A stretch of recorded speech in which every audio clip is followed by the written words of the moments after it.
Welcome to Pastors in Recovery. I'm John, and if you're a pastor, ministry leader, or just someone trying to follow Jesus one day at a time, I'm really glad you're here. Have you ever replayed a mistake in your mind over and over again? Maybe it happened last week. Maybe it happened 20 years ago. The funny thing is, hardly anyone else remembers it, but you do. As leaders, we have a way of remembering our failures far longer than anyone else does. Welcome to Pastors in Recovery, a podcast dedicated to ministry leaders and pastors navigating the challenges of their own hurts, hang-ups, and habits. Hosted by John Hammond, a grateful believer in Jesus Christ and a pastor on the road of recovery, this space is here to remind you that God's grace is bigger than any struggle. Each episode brings real stories of redemption, practical tools for healing, and encouragement rooted in Christ's promise of renewal. You don't have to walk this journey alone. Let's explore how God meets us in our brokenness and brings light to our darkest moments.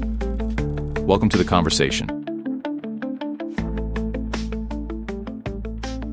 You know, one of my favorite stories in the Bible is found in Luke chapter 5. Peter had been fishing all night. Nothing. Jesus tells him to go back out and let the nets down one more time. Peter obeys, and suddenly the nets are overflowing with fish. Now here's what amazes me. Peter's first response wasn't excitement, it was shame. He fell at Jesus' knees and then he said, "Go away from me, Lord. I'm a sinful man." Isn't that interesting? Peter saw his inadequacy. Jesus saw Peter's future. Jesus simply replied, "Don't be afraid. From now on, you will fish for people." That's grace. Peter focused on his failure. Jesus focused on his calling. I think we do the same thing. Today, I want to tell you a few stories. Years ago, another youth pastor friend and I decided to put on a winter snow retreat together. We lived about 50 miles apart, so it made sense to combine our youth groups. Money was tight. We heard about a guy from California who was supposed to be really entertaining. People told us he could lead worship and speak, so we scraped together enough money to fly him up to camp.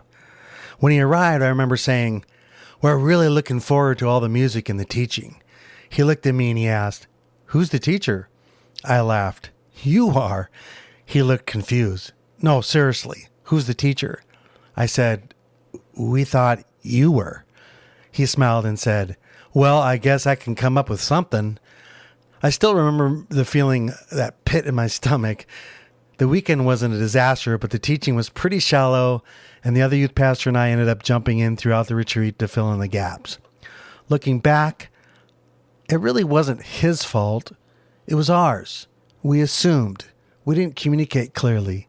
We didn't ask enough questions. We learned a valuable lesson. When you're entrusted with people, you have a responsibility to know who you're putting in front of them. At the time, I was embarrassed. Today, it's just a story.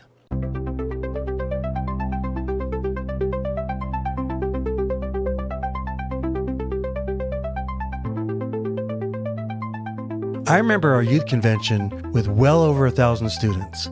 A guest speaker had been invited from out of town. As he spoke, something just didn't feel right. People were looking around, wondering where he was going with his message. Later, we learned there were serious issues in his life that we should have kept him off that platform. Well, so whether the leaders simply didn't know or didn't ask the right questions, I don't know. I honestly don't know.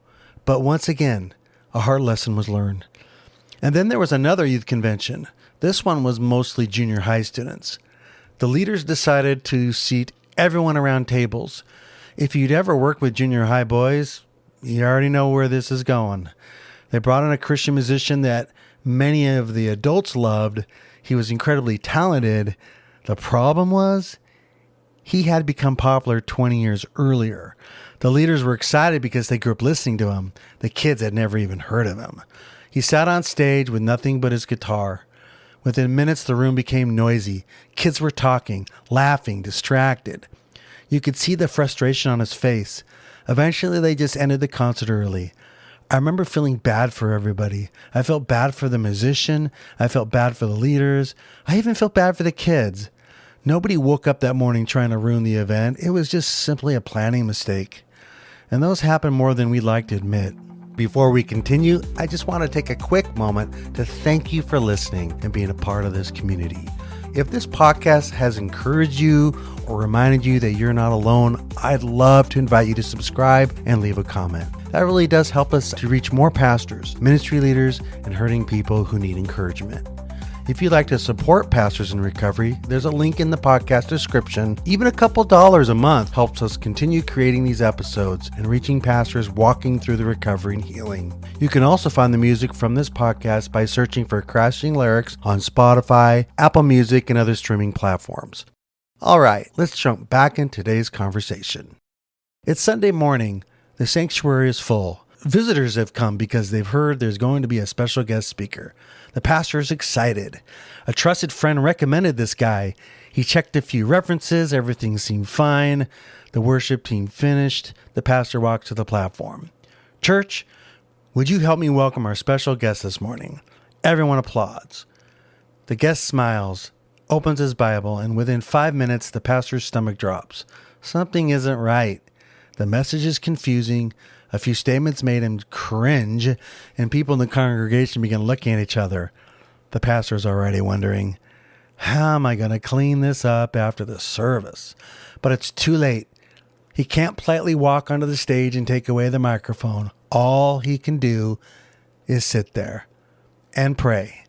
When the service finally ends, he shakes the guest speaker's hand, smiles politely, drives home, and replays every decision that led to that moment. Why didn't I ask more questions? Why didn't I look into this guy a little deeper? How could I have let this happen? Now, that pastor doesn't even exist, at least not this particular one. But I have a feeling every pastor listening has been there in one way or another. Maybe it wasn't a guest speaker, trusting the wrong leader, starting the wrong ministry, making the wrong decision, or saying yes when you should have said no. Leadership means making decisions, and whenever human beings make decisions, sometimes we get them wrong.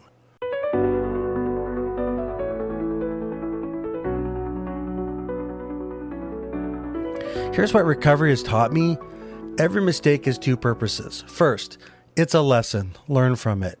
Ask better questions next time. Grow because of it. But second, don't punish yourself forever for something God intended to teach you. Shame wants you to relive the moment. Grace wants you to learn from the moment. There's a big difference. And the Apostle Paul wrote in Romans 8:1, therefore there is now no condemnation for those who are in Christ Jesus. Notice what Paul didn't say? He didn't say Christians never make mistakes. He said they don't live under condemnation. Conviction is from God.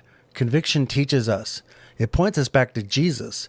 Condemnation is different. It keeps reminding us of forgiven failures. It whispers, you'll never be good enough, Pastor. You'll never recover from that mistake. Everyone remembers what you did. Those aren't the voice of Jesus. Those are the lies of shame. And then there's this wonderful verse in Proverbs 20:16. Though the righteous fall 7 times, they rise again. Notice what it doesn't say. It doesn't say righteous people never fall. It says they get back up. That's recovery. I've been thinking about those stories lately.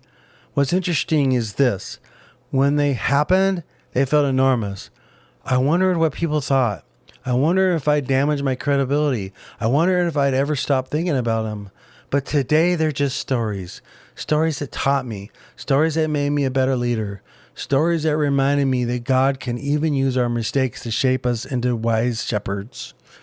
Peter became one of those greatest leaders in the church, not because he never failed, but because he discovered that the grace of Jesus was greater than his failures.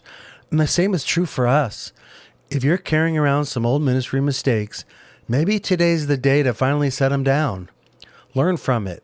If you need to apologize, apologize. If you need to make something right, do it.